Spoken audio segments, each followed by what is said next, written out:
Empire.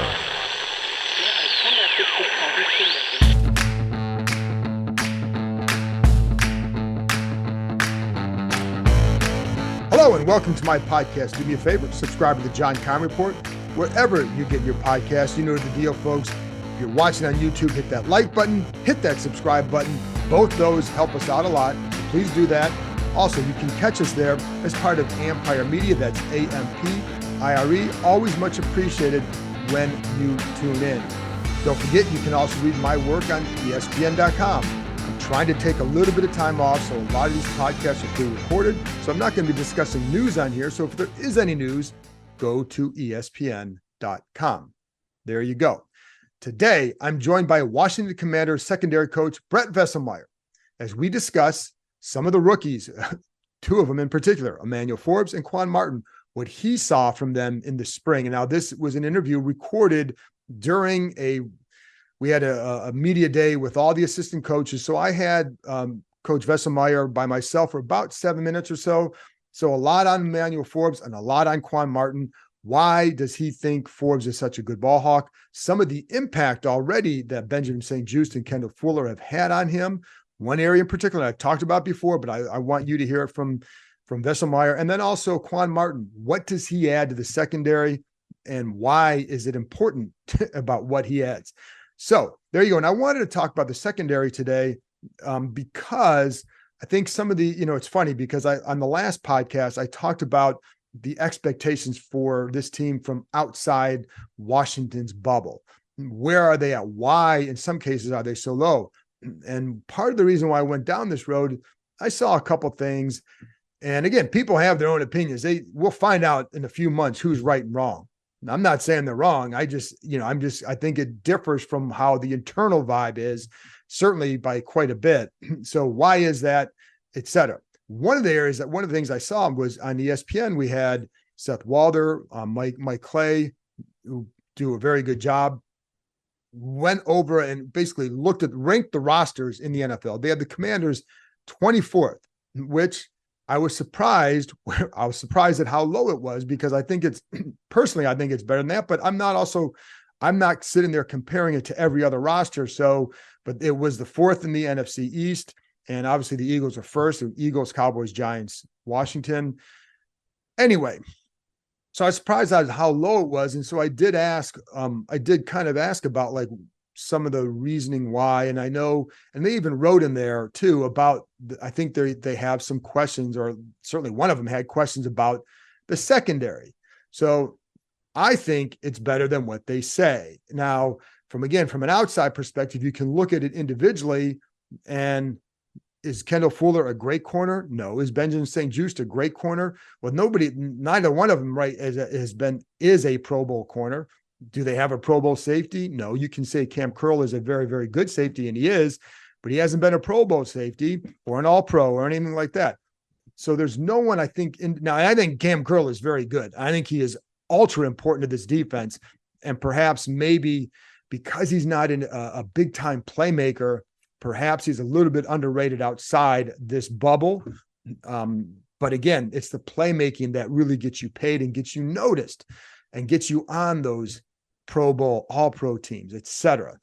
But I think when you look at it, it's like, is there one they just say, oh, do they have a Jalen Ramsey type? No, they don't have, whether Derwin James, whatever. They don't have that guy particularly. But I think collectively, I like this group a lot, and I like them for a couple of reasons. And this is where I wonder, is there a disconnect, or not even disconnect, but am I overstating what I think they can do, or someone else just underrating what they can do? So, but I do like the secondary, and I liked what I saw this spring. I thought they played fast. Now, some of it is there are a couple of reasons why I like the secondary. So I think collectively it's a good group. It's a smart group. That's one of the things I like about it. I think and I think there's some toughness there too. I remember back in the day when they'd have guys like, to be honest, Bakari Rambo, and he was not considered a certain type of safety, but when they drafted him, they wanted him to become that type of safety. I'm like, well, if you want that kind of safety, then you draft that kind of safety. You don't draft a guy and hope he becomes something he hasn't been. And I think in this group, you have some guys who are smart. You have guys who are, I think, are tough. And so I think that leads to a smart, tough secondary. Collectively, again, I think they're a good group because of those smarts. And when you're playing that zone match system, I think you have to have some trust along the way. I think you have to understand and be able to recognize and play to a certain level. And I think that's one of the things they're able to do. And that's why I like the addition of Forbes and Quan Martin. I think both those guys fit in well with those attributes that they were looking for, and especially with the smarts part. I think Cam Curl is very, very smart, and I've always liked that guy. I remember even as a rookie, the thing I've always appreciated about his game is what he takes away just by his positioning. And you would see it as a rookie time and time again, where there might be a quarterback looking a certain way, but he can't go there because Cam Curl's there.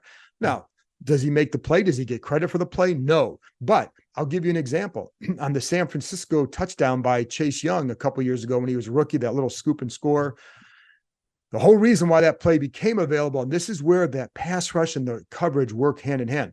There was a play where they're trying to run like a fake bubble with the tight end kind of like taking a step to block and then going downfield. The purpose of that is to draw up the safety, the guy covering tight end. That guy was Curl. Curl doesn't budge on it.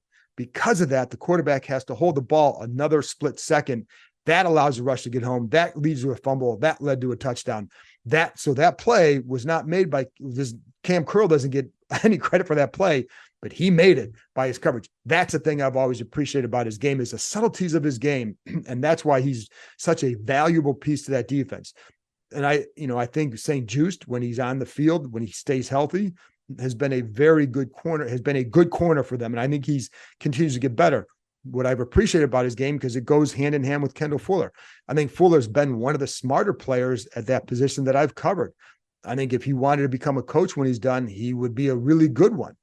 He may not want to be, but he would be a very good coach.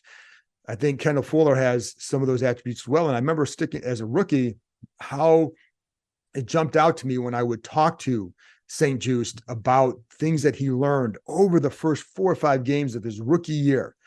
And he could point to specifics about what he learned and then how he implemented something into his game, because that stuff sticks out to you. So I think, like I said, collectively, I like the way Derek Force has improved over his time here. He's only been here a couple of years, but he really improved. So I think Percy Butler has the potential to get better. We'll see where he's at.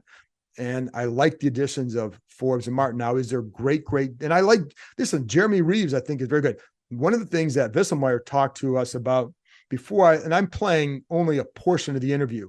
So before I started just my questions, there were a couple other people there. And so one of the things that he talked about was that core 4 and how important they were. Guys who had been here all 4 years: Danny Johnson, Cam Curl, Jeremy Reeves, and Kendall Fuller. Those guys have been ultra important at setting the tone in the room and basically getting others to not so much in line, because I don't know that they need to be held in line or something, or pushed in line, but setting the tone for the room and how you have to be as a pro. That's why it's like, people always think that it's these guys who are vocal leaders that are the leaders. When DJ Swearinger was here, I know fans used to go crazy because he would yell at the guys before practice and all of that.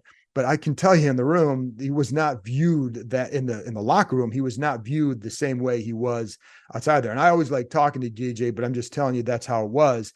That it wasn't the same way. So that's why, like, a guy like Kendall Fuller, not a big vocal guy, but is a good leader because of his approach, right? The way he studies, the way he prepares. That's what you need, because those are the kind of guys that stick around for a long time. Anyway. So that's one of the things I think maybe gets overlooked, is collectively, I think it's a good group. So look at some of these numbers I dug up from last year, because I think once they moved on from the William Jackson experiment in zone, they became a much better secondary, and just the numbers bear it out. So look at last year, in the last 9 games of the season, they were in the top 10 in terms of opponent QBR. So they were one of the best 10 in opponent QBR. And QBR, I think, is one of the best measuring sticks of how a quarterback is and the impact they have on a game. They were 25th in that area in the first 8 games. So in the first 8 games, they allowed 7.5 yards per attempt. That's 24th in the league. In the last 9 games, they allowed 6.3 yards per pass attempt. That was 4th in the league. In the first 14 games, in the first 8 games, they allowed 14 touchdown passes, tied for 26th. In the last 9, they allowed 12 touchdown passes, tied for 9th. So my point is, they had become a really good, and that's not just on the secondary, of course, that's on the entire defense, but if the secondary job is to cover. So the coverage was better and more consistent in the second half of the year. And some of that was attributed to, again, abandoning the William Jackson III experiment, because he was just abysmal in zone, didn't always know what to do. And that was a problem. And then you had Cam Curl. Sometimes if he wasn't on the field, there was an impact. And there was the Lions game is the prime example. There were multiple plays in that Lions game that probably don't happen if Cam Curl is out there. So, that's something that, that was a big deal. So I think it's a good group, and it's why I think like this defense should be really good, because I think I like, you look at the defensive line, if Chase Young can give them, similar to what he did as a rookie, but if he can play better than he did, even the first 8 or 9 games of his second year, that will be a big improvement for this group. But that back 4, I like what they have. And I also like the versatility they have. And that's one of the things that I talked about with Vieselmeyer and that's so you get the newcomers who can add to that. Forbes. And one of the things we talked about is why Forbes was worked inside a little bit during the spring. Again, his future's on the outside. But why was they doing? What's the benefit of that? And then Quan Martin, some of the things that we didn't see in the spring that you did see it because he did blitz, but the impact of his blitzing, because one of the things they really like about him is his ability to blitz. So I think that's, but that's why I wanted to play this interview for you, just to see. And I think I wonder if other people are looking at that secondary and saying, it's so good. I do think it's a strong secondary. And also, again, I think what matters here is it's the 4th year of a defensive system, but it's also the 2nd year of their zone match coverage scheme. And that to me is a big deal, because now you have multiple guys who are experienced in that. And you are bringing in a couple guys, but it's only 2 newcomers, and they can both fill a certain role. And I think they're both smart players. So that all helps, and it'll help them get up to speed. You got good guys around them. I can't overstate the importance of a guy like Fuller to that room. It's why they wanted to keep him around. It's why after they drafted Quan Martin, it's like, are they going to cut somebody? It's like, it's not going to be him, because first of all, they still think he can play. They feel like he's a very good match in the zone match coverage scheme. And we saw that he made plays off that last year because of that. But I think that they like him in that role, but they also really like him in the other role because he can still play, but he also can be a strong leader and just set a good tone in the room. And again, guys like Reeves and, Cam Curl. I mean, Cam Curl is, like I said, is a very smart player. And so that all helps. But I think it's why maybe there are some people do they underrate them? Well, they shouldn't, because I think now, are they the best secondary in the league? No, but are they a good secondary with a chance to be, could they be much better? If like Forbes goes out there and makes a couple plays, if you get a stronger pass rush from the edge rushers, that's Chase Young, Montez, one of those guys, if they could have a big year, would help this group out a lot as well. And I think that secondary can then help them out. The other thing here, and this is the key, and I talked about this with Vieselmeyer as well, is the ability to disguise coverages. I felt like this defense took a step up even a couple of years ago when they could start disguising coverages better. And that comes from knowledge. It's not just, hey, go out and do this, but you have to have guys who know how to do it and can get the timing down and go from, sometimes you're going to line up here. Can you get from point A to point B where you're supposed to be after the ball is snapped? And so, but when you have that, when you have guys who are versatile, that helps do that as well. So you have Quan Martin and Cam Curl who can kind of maybe eventually play interchangeable roles. Eventually, I don't know what point Quan will get to that, but eventually that would be the goal. And if you have them both on the field at the same time, it causes the defense maybe to wonder a little bit who might be where and who might be in what role, all that stuff. So there you go. That's my take on the secondary. And it's why I think that they're a little bit better than what maybe people think. And it's why I think this defense could be really good. And so there you go. Here is my conversation with Washington Commanders secondary coach, Brent Vieselmeyer. School is out and summer is here, so it's time to plan your next family adventure. With 8 different levels, 16 courses, 250 climbing obstacles, and over 4,000 feet of zip lines, the Adventure Park at Sandy Spring, located in Montgomery County, Maryland, is the largest ropes course and zip line park in the country. Beat the heat and join us after dark for some night climbing. When the sun goes down, the park is lit up, allowing you to climb under the stars. Check out their glow-in-the-park events for extra glow lights and music throughout the forest. Want to keep your feet on the ground? Grab a bite to eat from the food truck and give axe throwing a try. Perfect for first-timers or experts, their projector systems allow you to throw at traditional targets, play tic-tac-toe, Connect Four, or even hunt zombies. Listeners of this show can get $5 off any ticket by entering the code KEIM23DC at checkout. That's promo code KEIM23DC, KEIM23DC. Now open 7 days a week, this is the perfect time of year to get outside and join the adventure at theadventurepark.com. You guys get the ball, so it's more turnovers. Like, what do you think the defense is capable of? Well, I think the big thing is, so last year I think we were like first and third downs. With that. And I think the big thing now is like, especially in those final drives, being able to just get them off the field. Because most games are coming down that last drive nowadays, right? Turnovers and last drives. That's really what it is. So obviously with Quan and Manuel, the focus was getting turnovers. The more you generate, the better you are. I mean, that's just, look at the stats. So, we've done a good job on third down. We have a good pass rush. And so now it's really just, sort of putting it all together and closing out a few more games. In there. So. That's exciting. It's easy. I mean, those are easy things, right? How do you put it together? Or is there any secret sauce or anything you guys have focused on specifically to be like, this is how we bring it together? No, there's a lot to that, but no, but I think it's playing. We got to play with really complementary football with the offense and special teams, and like if you looked at it, we had parts of the season where we were really humming last year where we're playing great complementary football. We're causing turnovers. We're taking care of the football. We're playing great in the red zone defensively, and we're scoring. I mean, that's when good things happen. And then, one of the things playing the Eagles, beating them, was turnovers. Yeah. We caused turnover. They didn't turn the ball over. They turned it over. We caused some against them, which is huge. Right. So that Defo pick going back was unbelievable. Unbelievable play.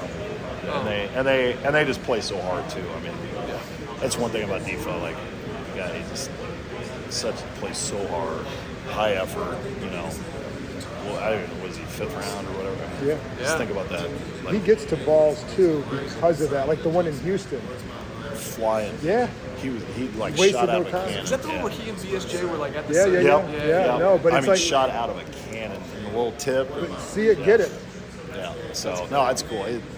Great guy. But I mean, all those guys have been, great with all the young guys too. Because we have some good young talent in the room, and they've been so good mentorship wise. Those core 4 really do a good job, and not that the other guys, Juice is great, all of them are great, but when you have guys here for 4 years, that's a great culture. Ron's done a good job of keeping guys in there. I mean, Jack set a very specific culture on what we're going to be like, so that makes it easier. Then rookies come in and there's no wiggle room, right? Like this is who we are. So early on with Emmanuel, what have you seen? Because he always seems to be breaking out past somewhere. I know. But I shouldn't say it's amazing because it's what he showed in college. Right. But why is he able to do it so well like that? I think he's got a great anticipation of routes. And when they come out, you ask him what he's thinking. He's got a little menu he's going through of what he thinks is coming, in there. I think he's taking great notes from some of the older guys, especially Kendall's been really good with him. about talking, hey, here in the NFL, you're going to see this, and this. Yeah, because it's a little different at times. Just a little bit. I think the other thing is, like, you watch him get in and out of breaks. He does a great job. His transition of his feet is so quick, so he can keep up with a guy, like Terry, who's got amazing route running, and it's been fun watching those two compete. Well, I saw a play the other day where he knocks it away, where it's like the receiver turns and he turns around and uses no ground. Right. And then he drives and breaks it up. Like, how the hell? You know what I mean? Like, no, he got completely turned. Yes. He can get himself out of bad situations. It's like the opposite of me in golf, right? Like, that's what a pro does, right? They hit a bad ball and they get themselves back. Yes. Like, I'm done. I completely agree with that, and I understand that. But he definitely, and it's funny because even like the size thing, you wonder how does that play out.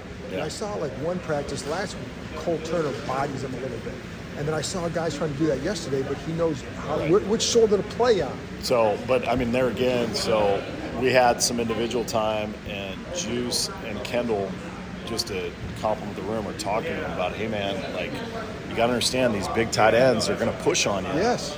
And they're going to call you on it. Yes. A lot of times, right? So here's how you play it, and just listen to him, taking the coaching in there, and he's very bright. And so was it more positioning on that? Yeah. I mean, again, if you give him a chance to push off, so he's going to play a little bit lower on the guy and sort of slip around him and use that big length. Which is exactly what I saw him doing yesterday a couple times. Like there were 2 or 3 balls he knocked away. The guys were trying to do that. And just watching him learn like that, that's the cool part of how quick he is. How about Quan? Because he's so versatile. Yeah. He's so versatile. So the cool thing about him, the biggest part is he can blitz. He's a very good blitzer. He can cover on the inside very well. We haven't even got to all the stuff he can do at safety. He's already played some dime. We sort of threw him in there the other day, and he did a great job. Just experimenting with different roles that they could have. But I think the main thing is just developing the traits, as they learn the defense and refine it, because it's still different. There's some similarities to what they did in college, but there's still a lot more layers. And I get when you have guys like that, how much easier does it make you to disguise coverages? Like when you have like him and Cam, they can do it. Exactly. They can guard the guy, they can blitz, they could be playing zone. You really don't know. And that's the beauty of having guys that really have multiple uses in there. And I mean, Cam's played about every position in the defense. Well, when Cam was out there, even like I remember when you guys beat Brady 2 years ago, I think it was, like the ability to disguise. It was like you could see him going here. It's like, oh shit, it's not there. Yeah. But it's like that's such a major thing. But if you have a lot of guys who can kind of, So, yeah, and especially, I mean, playing veteran quarterbacks, if you don't give them a different look, it's gonna be a long day. Yeah, I mean, yeah, and so with the manual. Did you, again, go back to the size? Like, I know what I was going to ask you, because Ron thought about playing him inside, working inside.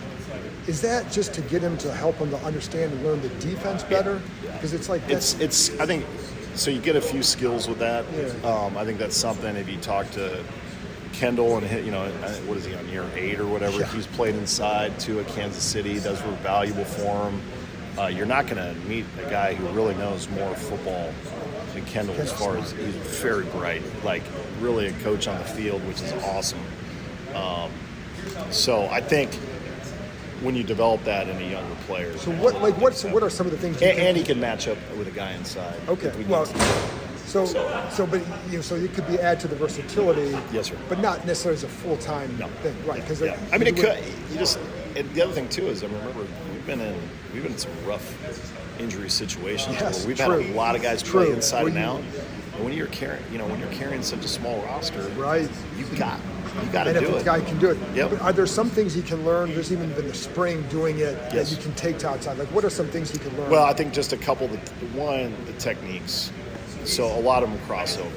I think the second thing is things happen faster on the inside a little bit. Yeah. And just watching him on the reaction, because he looked at me that one day, and he did some in college, so this isn't like foreign to him. Right. But he was just like, whoa, that was pretty fast. I'm like, yeah. But then it's amazing the next day, all of a sudden you watch him catch up like it was nothing. So that's where he's different than you and I, right? Yes, I mean, there's a lot. It's boom. He just naturally did a lot of that. So I think he learns more of the route combinations. Okay. And when you're outside and you're looking in, one thing that, good corners do is they can see multiple guys working, and by the route of inside guys, he's already catching what this guy's going to do. Yeah. So it's just getting him clues as he goes.